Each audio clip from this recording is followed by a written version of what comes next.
Policy RBI की जो होती है, ये मॉनेटरी पॉलिसी क्या होती है, रेपो रेट क्या होता है, रिवर्स रेपो रेट क्या होता है, बैंक रेट क्या होता है, प्राइमरी लेंडिंग रेट क्या होता है, बेस रेट क्या होता है, बैंक इंटरेस्ट रेट क्या होता है, इस सब चीज के बारे में आप लोगों को बता दें।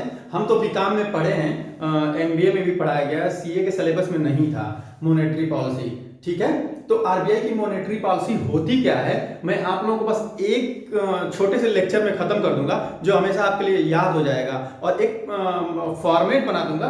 रेट तो चेंजेस होते रहते हैं, bank rate, interest rate, repo rate change होते रहते हैं, लेकिन एक फॉर्मेट बनाते हैं। आरबीआई पूरे हिंदुस्तान की लिक्विडिटी को कंट्रोल करता है रिवर्स रेपो रेट और रेपो रेट के द्वारा, वहीं से वो कंट्रोल करता है। कभी कभी बैंक आरबीआई देखता है कि बैंक हमारे कंट्रोल में नहीं है, वो तो बड़े लोगों से पैसा जमा कर रहा है और गरीब लोगों को लोन दे रहा है, तो आरबीआई दूसरे तरीके से बैंकों पे शिकंजा कसता है। मैंने कहीं ना कहीं से अगर लिक्विडिटी आपके जेब में कैश ज्यादा है तो आप महंगाई बढ़ा देंगे, ठेले पे जाके खड़े होंगे, कार का शीशा नीचे करेंगे, कहेंगे भैया 2 किलो सेब दे दो, वो 500 रुपया किलो दे, चाहिए 1000 रुपये किलो, तो तुरंत पैसा दे देंगे। अब जब आपके पास जेब में पैसा नहीं रहेगा तो मोल भाव करेंगे, तो लिक्विडिटी ज्यादा हो जाए, जैसे बहुत से छोटे छोटे देशों में देखे होंगे कि लिक्विडिटी की वजह से वो देश बर्बाद हो गया, नोट छापते चले गए, नोट छापते चले गए, और जैसे वेनेजुएला है, बैंकॉक में भी ये स्थिति होती है, बहुत से छोटे छोटे देश हैं।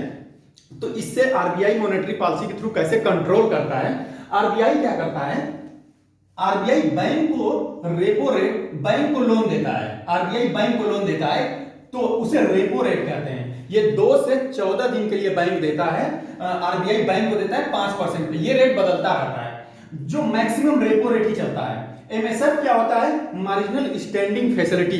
कभी कभी होली दीपावली पे बैंक को बहुत जरूरत पड़ती है तो आरबीआई से एक रात के लिए लोन लेते हैं, एक रात के लिए लोन लेते हैं, उसे एमएसएफ कहते हैं। MSF marginal standing facility 1 night के लिए देता है, ये इस समय 6.5% है। और एक होता है बैंक रेट, जो आरबीआई 14 दिन से ज्यादा के लिए एसबीआई, पीएनबी, आईसीआईसी, एचडीएफसी सारे बैंकों को देता है 14 दिन से ज्यादा के लिए, उसे बैंक रेट कहते हैं। वो 14 दिन से ज्यादा, इस समय 6% हुआ है।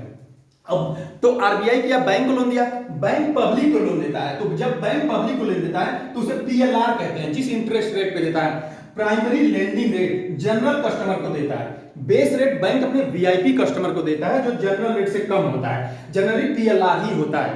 तो ये हो गया, बैंक को जब पैसे की जरूरत हो तो आरबीआई से पैसे लेता है, रेपो रेट 14 दिन के लिए, एमएसएफ 1 दिन के लिए, और बैंक 14 दिन से ज्यादा के लिए। और जब बैंक के पास ज्यादा पैसा हो जाता है तो घाटा होने लगता है, तो बैंक कहता है आरबीआई से भैया अपना पैसा तुम ले लो, तो आरबीआई के पास वापस कर देता है। तो बैंक कहता है आरबीआई से कि तुम तो दिए, तो हमें रेपो रेट पे इंटरेस्ट लिए, तो हमें भी इंटरेस्ट दो। तो जब बैंक आरबीआई को पैसा वापस करता है तो रिवर्स रेपो रेट, ये इस समय 3.35% है, इस पे बैंक आरबीआई से पैसा कमाता है।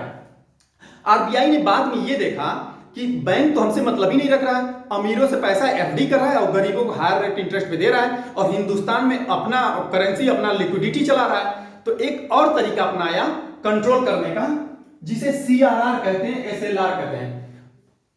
आरबीआई ने बैंक से कहा कि भैया आपके पास जितना एनडीटीएल है, एनडीटीएल का मतलब नेट डिपॉजिट टर्म लायबिलिटी, जितना आपके पास एनडीटीएल है, एफडी है, जितना पैसा पब्लिक से जमा किए हैं, उसका 3% कैश रिजर्व रेशियो हमारे पास दे दीजिए। कहीं आप भाग गए तो पब्लिक को हम कुछ तो दे सकेंगे, तो जितना आपके पास एफडी है उसका 3% हमारा सीआरआर रख लीजिए।